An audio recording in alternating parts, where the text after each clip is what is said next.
Amigos, muy buenas tardes. Estamos aquí en Contrapunto TV, como todos los miércoles a las 13 horas por astele.tv. Como verán, pues ya huele a vacaciones, ya nos sentimos más relax. Y sin embargo, bueno, pues las noticias nunca paran, sobre todo cuando hay sucesos tan trascendentes como están pasando en el mundo, en diversas pistas, ¿verdad? Me están comentando que en este momento están dando conferencia de prensa en Rusia. Y bueno, pues acaba de haber atentados terroristas en Alemania el día de ayer. Y bueno, pues como está anunciado, hoy vamos a analizar el tema de Venezuela, que ha sido un tema importante aquí en nuestro programa, que nos ha tenido preocupados permanentemente. Y bueno, pues para analizar qué va a pasar en Venezuela, pues nos da mucho gusto que esté con nosotros nuevamente Antonio Mondragón. Hola, hola. Que también se ha vuelto pues, un analista de cabecera aquí del programa. De casa. Y él también ha sido, bueno, pues es un experto también en temas latinoamericanos. Y bueno, pues tenemos que, qué bueno que por un lado no se fue de vacaciones, se hubiera querido ir. Aquí estamos. Oscar Valencia, que ustedes Sí, saben puede. que siempre fiel al programa. Es un placer estar contigo, Enrique, de verdad. Aunque pudiera haberme ido de vacaciones, no me faltaría astele.tv, no faltaría Contrapunto TV. Y además tenemos invitado de lujo, que es Antonio, y además es un buen amigo y alguien con quien... A Veracruz. Y bueno, pues, nos da mucho gusto que estés con nosotros. Gracias, gracias. Y gracias a todos los que nos ven y los que nos escuchan. Y bueno, pues, ¿qué les parece si vemos cómo está primero la situación en términos económicos, sociales? Aquí tenemos... Híjole, es que es desmoralizante leer esto. La crisis en Venezuela es 9.6 millones de personas comen 2 o menos veces al día. La pobreza de 2015 era 23 millones y ahorita está en 30 millones. En un año ha habido un incremento de 7 millones de pobreza. La pobreza extrema también incrementó. En 2015 estaba en 49.9 y ahorita está en 51.5. Me parece que también son números alarmantes. Comidas diarias, aquí vemos que tiene un 88.7, luego un 67.5, la gente no está dejando de comer 3 veces al día, y dos veces o menos, de 11 millones.36.3 subió a 32.5. Bueno, la oferta principal de la revolución bolivariana era la igualdad social. Sí. El socialismo, pues ahora todo el mundo come menos. El socialismo del siglo XXI era justamente combatir la pobreza y la desigualdad. Y estos datos pues, nos revelan que la principal promesa fracasó. ¿O no, Antonio? El 93.3, amigo, no, déjame acabar el 93.3 afirma que sus ingresos son insuficientes para comprar alimentos. El 90% de la gente dice que no le alcanza para comprar los alimentos necesarios. Aunado a la escasez y a la especulación, ¿no? El 72.3 ha perdido promedio 8.7 kilos en un año. O sea, ha sido un año durísimo para Venezuela. O sea, ¿cómo ves estos datos en relación a la pobreza, la extrema pobreza? Una situación de guerra. Este último dato que nos da Oscar me recuerda a aquellos tiempos en que pues ya que a principios de los 90s en que pues estudiábamos relaciones internacionales y estudiábamos la guerra en Yugoslavia y que decían, recuerdo un periodista que decía que él iba y visitaba a sus amigos en cualquiera de las partes, o sea, Croacia o Serbia o Bosnia, y decía, no, pues amigos míos, que yo dejé de ver un año o 2, o sea, tienen de 8 a 10 kilos menos, ¿no? Pues, estaban en una situación muy seria, muy grave, ¿no? Pero acá pareciera que es todo autoinfligido, pareciera que pues, es una mala distribución interna, un acaparamiento de algunos sectores vinculados al gobierno, hay escasez. Hace la semana pasada unos venezolanos me comentaban que no hay harina, no hay maíz, o sea, los Sí, elementos sí, principales de su alimentación, y pues frijol hay más o menos. Entonces, pues, ya ni qué decir del puerco y Carne. otros cárnicos, ¿no? Entonces, realmente la situación venezolana es, sobre todo, es muy triste, como dice Enrique, porque Venezuela era un país rico. Venezuela sí cayó en malas administraciones, cobijó una corrupción muy grande, tuvo una desigualdad. Salud. Esos cambios de clima. Una desigualdad muy grande, pero tuvo una jauja pospetrolera también que se manejó mal y bueno, devino en pues, ¿Te acuerdas una deteriorada ¿te acuerdas del situación. Caracazo en tiempos de Carlos Andrés Pérez? Exacto. O sea, cuando estaba en los gobiernos previos a Hugo Chávez, y la principal crítica al neoliberalismo y Sí, ese sí. tipo de gobiernos era que promovían la pobreza del pueblo. Y eso fue uno de los hechos que le dio legitimidad, ¿verdad?, a los gobiernos chavistas, ¿no? Y el desmoronamiento de un modelo político que había sido muy estable, salvo el periodo de la dictadura de los 50 de Pérez Jiménez, en el que paradójicamente la imagen popular es de que, bueno, pues estábamos oprimidos, pero comíamos, ¿no? Entonces, el esquema de dos partidos, uno podríamos decir de centro izquierda o otra coalición de centro derecha, los ADECOS y la COPEI, fue víctima de este desfondo de la política, de la corrupción que fue corroyendo todo el estamento político y económico hasta llegar a la primera intentona de Chávez. Pero ve, antes se saqueaban supers, ahora se saquean los basureros. O sea, Sí, ya hay una diferencia creo radical. que el remedio resultó peor que la enfermedad. Por supuesto, por supuesto. Creo que ahí tenemos otra lámina, por favor. La siguiente. Vean la inflación. No, bueno. Se habla de una inflación que va a rebasar los 3000%. Es un crecimiento Y a exponencial brutal de 2014 hacia la fecha que la verdad es que no tiene precedente, yo creo. Y es lo que comenta ahorita Antonio sobre la carestía, sobre el desabasto, pues eso se ve en la inflación. Ahora, tuvieron una estabilidad desde 1990 hasta 2013, que yo creo que es de recalcarse, ¿no? Yo creo que ahí ese número 0, ya lo quisiéramos nosotros, pero el tema es Y si lo cuando ves, lo brincas hasta... y si lo ves, asocia justamente a la crisis del petróleo, Claro. como un país que basó todo su desarrollo en el petróleo. Exacto. Para los que dicen que el motor de la economía y no sé qué tanto, le sirvió al régimen, sin duda. No, claro. Pero ¿por qué se dilapidó? ¿Qué sucedió ahí? ¿Cómo es que ese gran auge? Tuvimos precios del petróleo por encima de los $100. Claro. Venezuela es de los que tienen las mayores reservas del petróleo del mundo. Yo creo que fue una administración muy irresponsable, se compraron voluntades, yo creo que ejército, se compró todo lo que se tenía que comprar con ese dinero y hoy no hay nada en las arcas. Bueno, nos pasó algo, hay un paralelo con nosotros. O sea, a partir de ahí, a partir de cuando nosotros también entramos en esa jauja petrolera, empiezan los tremendos endeudamientos locales, ¿no? De pronto aquí los gobernadores se convierten en Virreyes. en virreyes, en los feudales,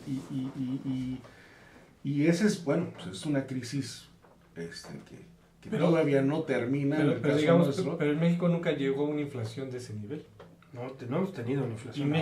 México también se volvió, era muy dependiente, tan dependiente, si recuerdan cuando en tiempos de López Portillo, el precio del petróleo cayó $1. Era 42 y cayó a 41. Y eso le costó la cabeza de Rubén Díaz Serrano. En el 80. febrero de 82. Esa solo caída del dólar provocó una devaluación y una crisis brutal. ¿Sí? A ese grado era nuestra Era. dependencia. También era Brutal. impresionante. Pues, $1. $1. Y sin embargo, no llegamos a una inflación de 3 dígitos. No, esa inflación la No me recuerdo, tuvimos teníamos inflación 2 años después. 120, 130, 230. como 200. Sí, en el Jamás llegamos a 84. inflaciones. de 3 Ya dígitos. Miguel de la Madrid. Sí.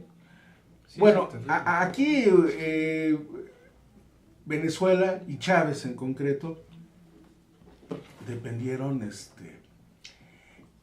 trasladaron el modelo de desarrollo, más bien, importaron el modelo de desarrollo desde Cuba. Y desde Cuba vino todo lo demás. Vino a tal grado una influencia en todos los ámbitos que se decía que Venezuela era casi un estado ocupado, porque como sucedió en Nicaragua años antes, pues hubo una lluvia de asesores y de todo cubanizado en Venezuela, hasta que pues dejó efectivamente de ser un estado soberano. Claro, Chávez jugó bien su carta de sobrevivencia y era su idea, a final de cuentas, adoptar el modelo cubano y establecer una alianza con el régimen de los Castro, como bajo un esquema en el que él iba a ganar geopolíticamente. Pasa, él tenía ese aire bolivariano de él encabezar la unidad de América Latina, ¿no? Exacto, él tenía esa obsesión y la verdad es que no le salió mal, o sea, le salió bien en cuanto a que hizo funcionar esa idea, o sea, una hegemonía Caracas-La Habana que tuvo una influencia sobre la América Latina muy, muy importante, hasta que, pues bueno, han ido cayendo los gobiernos que estuvieron bajo su influjo. El fin de semana Maduro no estuvo en Venezuela y lo recibieron ayer con los huevazos. Llegó porque venía de una reunión en La Habana del ALBA, que es este mecanismo regional de los países bolivarianos, y ya es bastante menguado, pues no es lo mismo tener en un momento dado a Chávez, a Mújica, a Cristina Fernández, a Lula o Dilma Rousseff, y pues ahora no ya queda muy poco de eso, ¿no? Amigos, vamos a tener que hacer una pausa y continuamos.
conferencista internacional, experto en temas empresariales, experiencia de 18 años en empresas multinacionales, entrena ejecutivos vendedores y empleados de 62 empresas multinacionales.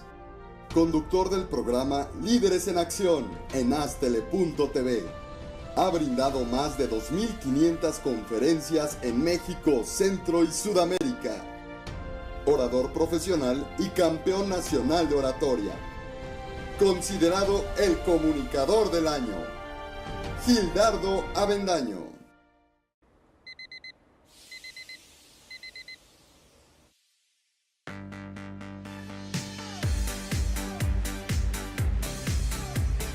Cuando la vida te pone a sudar, hidrata la vida. Electrolit, científicamente hidratante.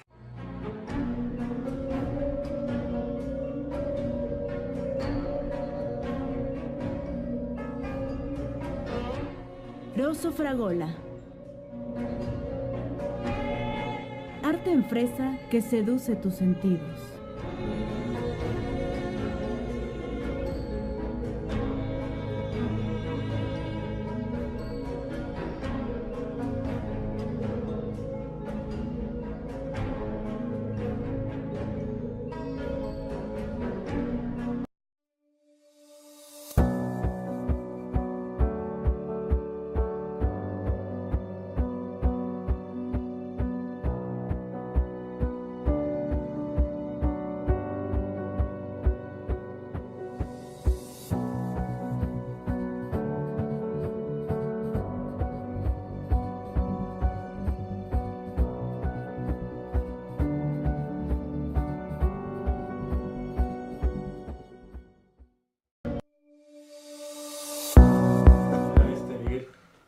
Amigos, estamos de regreso aquí en Contrapunto TV, estamos analizando la situación de Venezuela. Tenemos, si nos pueden pasar una lámina, nos falta ver una sobre los homicidios. A ver, otra vez, un tema grave. Pronósticos de muerte violenta en Venezuela 2016. Tasa de muertes violentas en el 2016, 91.8 fallecidos en 2016. Que ya no son pronósticos, fue la realidad. Esa es la realidad. 91 por cada 1000. Por 91, cada 100,000. Por cada 100,000. Luego dice muertes, homicidios, 18.230 por cada 10,000. No, cada 100,000. Por cada 100,000. Luego resistencia a la autoridad, 5.281. 5,000, ¿no? 5.281. Sí, todos son miles. Es que no es punto, es coma, ¿verdad? Sí, todos son miles. Todos son miles. Luego muerte en averiguaciones, 4.968. Pues a mí me parece que sí se está volviendo un tema Pues ahí encierran hasta alcaldes, ¿no? muy grave. Ahí no hay fuero. Y Caracas, en un ranking de ciudades, Caracas es la ciudad más peligrosa del mundo. Caracas. Qué caray. Más que O Afganistán. sea, Y más que Acapulco. más que Acapulco, que ya también es decir mucho. Digo, O bueno, sea, a ver, no más que San Pedro Sula. más que San Pedro Sula. Más. O sea, Caracas no es el número uno. Más que San Pedro Sula. Te matan. Y más que San Salvador. O sea, San Salvador, o sea, Honduras, San Salvador y Caracas. Y luego está Acapulco. Bueno, San Salvador es un poco más fácil porque ahí hay más posibilidad de pactar. Y es la, Con las es la pandillas. capital de las maras, ¿no? ¿Sí? Pero bueno, finalmente... Pues eso evidencia que hay una crisis de seguridad, no solamente en Venezuela, en toda América Latina. Claro, claro. Me parece que... Pero veo, o sea, aquí el punto dramático de Venezuela es que había habido, pues, se podría decir que hasta cierto punto una revolución social con el ascenso del bolivarismo. Se había implantado un nuevo modelo económico, muy estatista, donde el Estado es dueño de todo. Lo contrario si ustedes recuerdan, hace todavía unos 5 o 6 años se hablaba mucho de la clase medianización de América Latina. Sobre todo se volteaba a ver a Brasil, en el que decía, bueno, pues estos gobiernos están haciendo que capas mayoritarias estén accediendo entre otras cosas, al consumo, y tengan otra expectativa de vida y otro... Y estén insertos de otra manera en la economía, ¿no? Han creado mercado interno. Pero parece ser que en Venezuela eso no se dio con el chavismo. Y ahora que menciona Brasil, también en este ranking de ciudades hay varias ciudades brasileñas. San Paulo. Hay varias ciudades brasileñas que están en ese ranking. Claro. Y es que hay otro fenómeno que no hemos analizado con relación a Venezuela, que es también el narcotráfico. También se habla de que es una narcodictadura. Bueno, el número 2 se ha señalado en muchas ocasiones, digamos que para efectos de nuestra mesa, pues digamos que nunca se ha comprobado, pero se habla muchísimo de que el expresidente de la Asamblea Nacional y vicepresidente Diosdado Cabello, pues es el mero mero, ¿no? Se sienta a negociar y se sienta a dictaminar lo que está pasando con el narcotráfico en ese país. Exacto, ¿no? Exacto. Y Todavía no es muy remoto, recuerda el caso del avión de México, ¿no? Que destruyeron y que nunca se supo, que se intuía que había droga, ¿no? Y hablando de ese tema, recordemos que la posición mexicana fue realmente muy ambigua, muy tibia, ¿no? Muy contradictoria, y parece ser que con el canciller Videgaray, que lo fuera a decir, México está por asumir una posición más contundente. Se ha habido un viraje en eso. Exacto. México estaría por la aplicación ya del famoso artículo 21 de la Carta Democrática de la Organización de Estados Americanos. Aplicársele a estados donde imperan situaciones de dictadura, suspenderlos de la Organización de Estados Americanos. Es una cláusula que la oposición en México siempre ha buscado que se incluya en las negociaciones internacionales, y justamente la oposición mexicana, más muchos círculos del gobierno, estaban en contra de que pues, México se pronunciara, porque finalmente al gobierno de Maduro se le sancionara.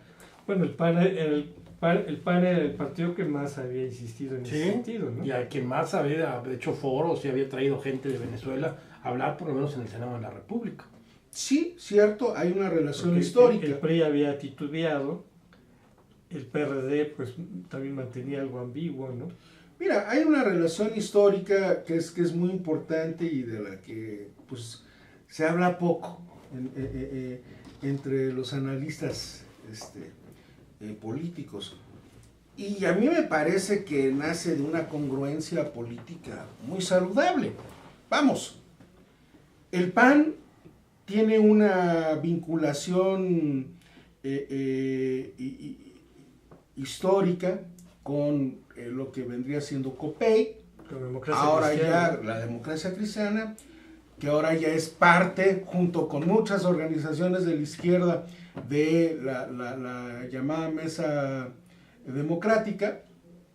El PRD mantuvo una relación con el MAS, los gobiernos del PRI con los ADECOS, históricamente, y vamos, hay una congruencia por lo menos, ¿no? de los actores políticos mexicanos. Hay una correspondencia. En ese sentido, claro, claro. Qué bueno que mencionas lo del MAS, porque es interesante ese tema. O sea, el MAS había sido un partido, bueno, es un partido de izquierda, pero que fue opositor a Chávez, ¿no? Claro. Entonces, sería bueno que abundara sobre ese tema, porque pues muchas veces en esta defensa que hacen de los chavistas, se dice que son gobiernos de izquierda y que los ataca la derecha. ¿Qué pasa en esos casos? No, o sea, creo que hay que ponerle mucha atención a esto. Chávez llega, ya sabemos, con un discurso anticorrupción, por la reivindicación de los oprimidos, los pobres. Antiimperialista, ¿no? Exacto. Pero ¿qué hace? Llegado al poder, pues institucionaliza su movimiento. y desplaza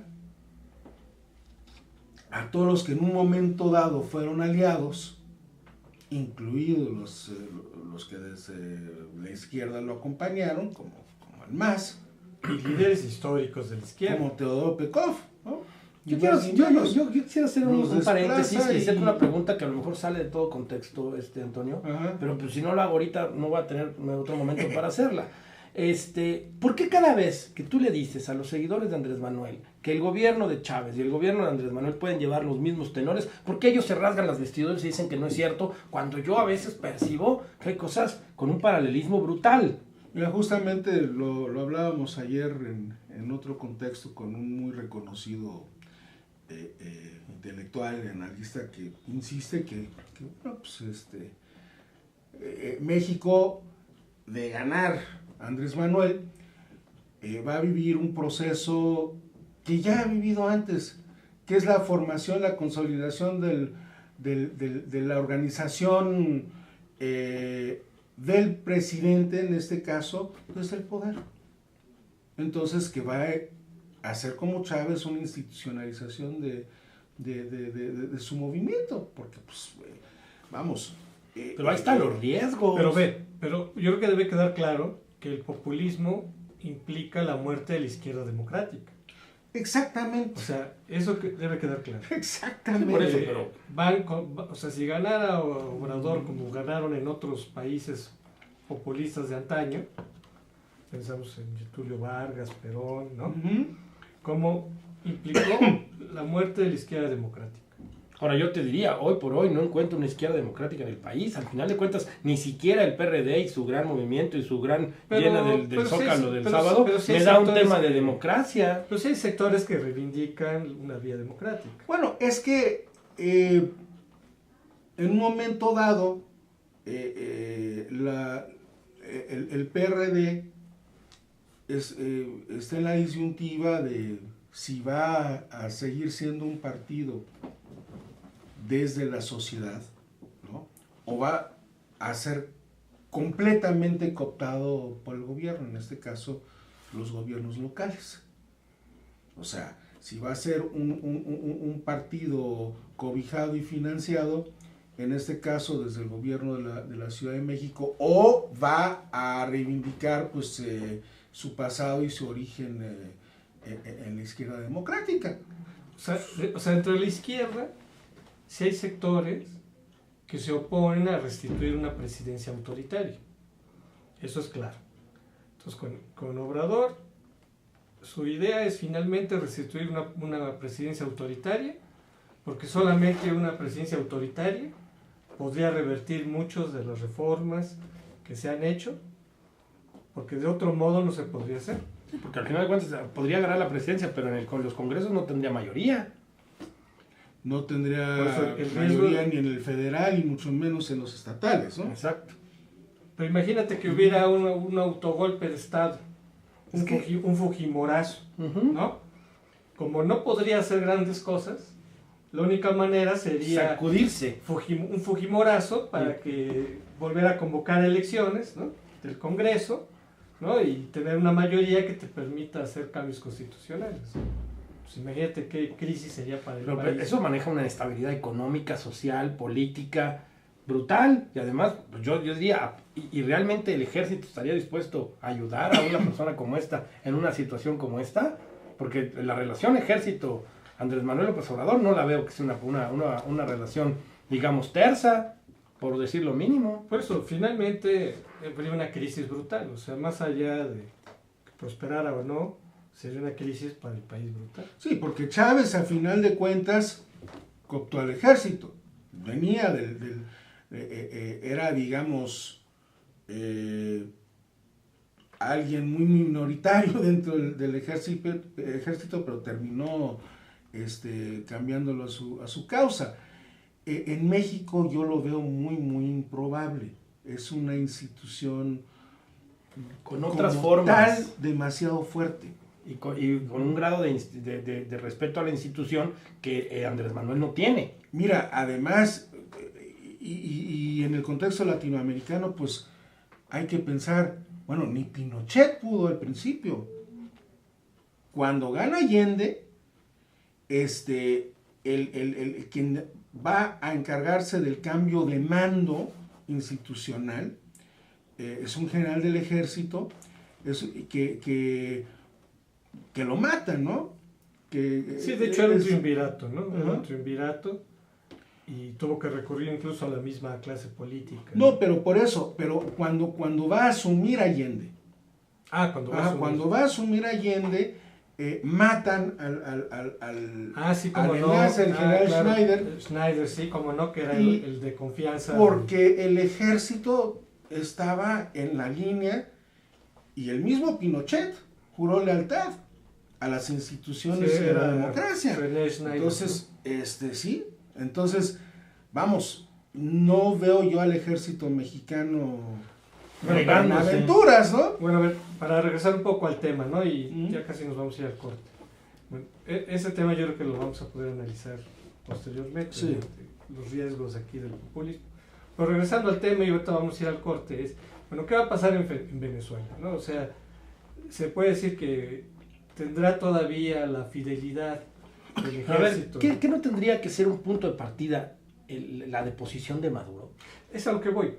Que realmente, y esa es un poco la pregunta en la mesa, ¿cómo es que en esta situación tan crítica? ¿Cómo resuelves una crisis? O sea, no se puede estar gobernando con la fuerza todo el tiempo. No. O sea, no hay ningún ejército monolítico, ni siquiera en el caso de Hitler. No, acuérdense cómo hasta el mariscal Rommel tuvo que maniobrar. Hasta Rommel participó en el complot contra Hitler, ¿no? Y Rommel era de los más leales y más destacados, ¿no? Así es. Entonces, ¿qué está pasando ahí? Ahí me llama mucho la atención cómo un país que está en una situación así, el gobierno se sostenga. Otros por mucho menos ya hubieran caído, ¿no? Es correcto. Mira, es obvio que hay el respaldo de Maduro pues es de fuera. Es de fuera. Cuba sigue siendo una pieza muy, muy influyente en el tablero geopolítico de la región. Bueno, amigos, vamos ahorita a un corte y regresamos aquí con lo que nos está respondiendo Mondragón, que está muy interesante. Regresamos, amigos.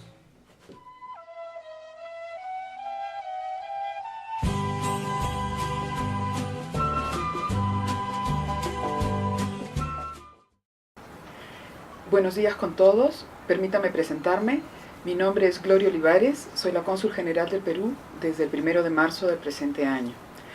En esta oportunidad quisiera dirigirme a ustedes, todos nuestros connacionales, nuestros amigos mexicanos, por la situación por la que atraviesan nuestros connacionales a raíz de las fuertes lluvias, inundaciones y deslaves por las que estamos atravesando desde inicios de este año. Todos sabemos que se ha generado una campaña de solidaridad no solo en el Perú, sino en el exterior. Y México es uno de los países que más nos viene ayudando, y dentro de México, obviamente, también nuestros compatriotas. En ese sentido, todos hemos leído las noticias que se han venido sucediendo. Lamentablemente tenemos más de un centenar de personas muertas, 150,000 personas damnificadas, y casi 1,000,000 personas afectadas, así como hogares destruidos en estas últimas semanas. Sin embargo, también quisiera hacer mención, como lo digo, a la solidaridad del pueblo mexicano. Hemos recibido ayuda no solo del gobierno mexicano a través de sus rescatistas y médicos que se encuentran en este momento al norte de Perú, sino también hemos recibido ayuda de la sociedad civil mexicana a través de otro grupo de rescatistas que muy tempranamente viajaron al Perú a apoyar en los primeros momentos, y las empresas privadas mexicanas que también han aportado algún material como carpas, motobombas, para tratar de aliviar en algo la situación por la que vienen atravesando los peruanos, especialmente al norte del Perú. En ese sentido, el Ministerio de Relaciones Exteriores, a través de todos los consulados y embajadas en el exterior, nos han dado la instrucción de abrir cuentas bancarias a fin de obtener la mayor cantidad de donaciones para destinarlas directamente al Instituto de Defensa Civil, ente encargado de coordinar toda la ayuda que se está dando. Quisiera en este punto hacer una referencia y agradecer las múltiples llamadas de personas que desde el inicio ofrecieron donar bienes en especies para ser trasladados al Perú, Sin embargo, quería comentarles algo que ya muchos de ustedes conocen, y es la dificultad que en la mayoría de los casos se enfrenta al tener que dar una suma muy alta de dinero por el costo del transporte de los bienes que muy gentilmente la gente está procurando donar. En ese sentido, invoco a todos los peruanos a continuar cooperando con la cuenta que ha abierto la Embajada y el Consulado del Perú, cuyo número aparecerá en pantallas, e invitarlos que mientras esté abierta esta cuenta, inviten así mismo a otras personas. Cualquier monto es una ayuda. Tenemos donaciones desde 10 pesos hasta 40,000 pesos, todas las agradecemos de igual manera. Y en ese sentido también quisiera invitarlos a todos ustedes a una actividad que estamos organizando que hemos denominado el Menú de Solidaridad.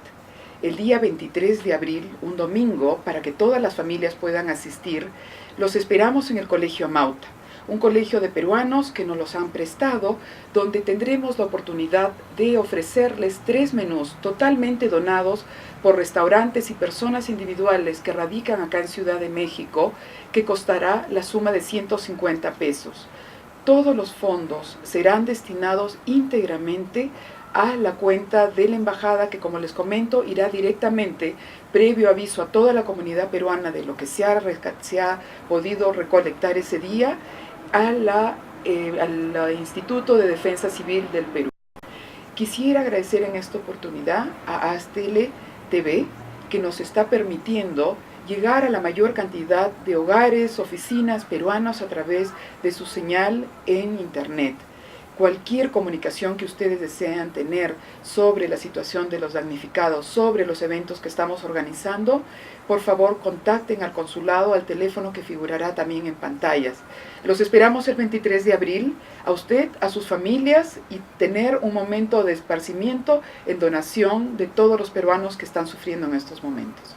Muchas gracias.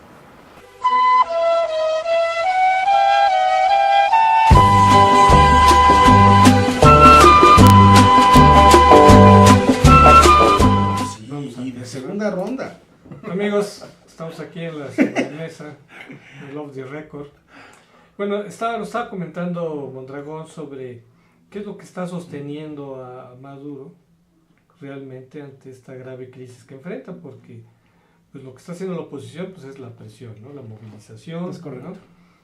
Y todo pues ha sido pacífico, excepto del lado del gobierno, que ya ha provocado muertos. ¿Qué va a pasar? ¿Qué puede hacer la oposición? ¿Cómo resuelves una crisis así, Antonio? Pues hablar con el dueño del circo.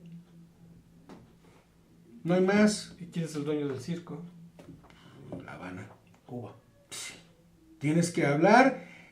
Por eso, ese punto es uno de los puntos que está atorando la negociación entre Cuba y Estados Unidos también. Porque pues, con todo y su crisis, Venezuela sigue siendo un activo, una ficha de cambio para muchos temas. para Cuba. O sea, Cuba no va a permitir que haya lo que ellos llaman una intromisión a un gobierno vasallo. ¿A cambio de qué? ¿Verdad? O sea, recordemos, Cuba abrió las relaciones con Estados Unidos, pero no ha abrazado el capitalismo global. Pero a ver, el tema, suponiendo que aquí estuviéramos en una mesa donde se tuvieran que tomar decisiones, tendría que abrirse el tema primero al Estado democrático, que hubiera elecciones, y es lo que acaba de hacer y de bloquear la posición de Maduro, con lo que pasó hace unos días.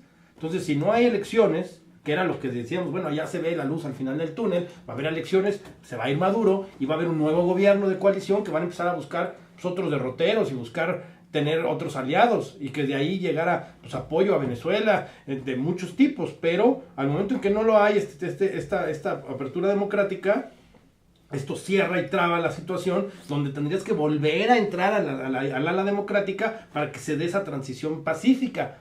Pero, ¿y si no se da? Bueno, es que por fuerza tendría que participar Cuba. Y la pregunta es, ¿Cuba estaría dispuesto a arriesgar a que Venezuela tenga un gobierno que no esté totalmente orientado hacia la influencia cubana? Pues esa es la gran pregunta para mí. Es obvio que el gobierno de Maduro ha incurrido en todo lo que señala el informe del secretario general, Luis Almagro. O sea, todas las causales las cumple. Es una dictadura, hay una crisis económica, hay una crisis humanitaria, ¿no?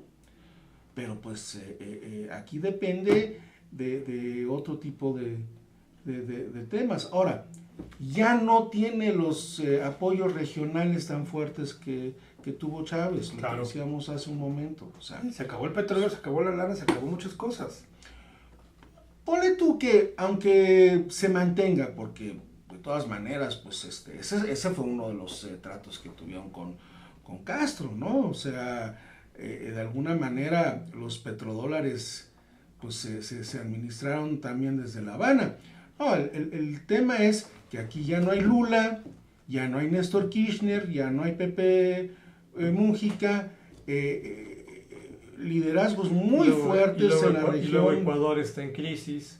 Ecuador, O sea, Perú. Tiene petróleo, pero está en crisis, entonces tampoco Ecuador puede ser sostén. Digamos, porque la misma dinámica en América Latina está cambiando y está cambiando. Tuvo una reunión recientemente la Alianza del Pacífico con Mercosur. ¿O será que también China incide en todo esto? Porque digamos, pienso que Cuba a lo mejor en términos políticos podría ser, como tú dices, una presión. Pero en términos económicos, ¿no?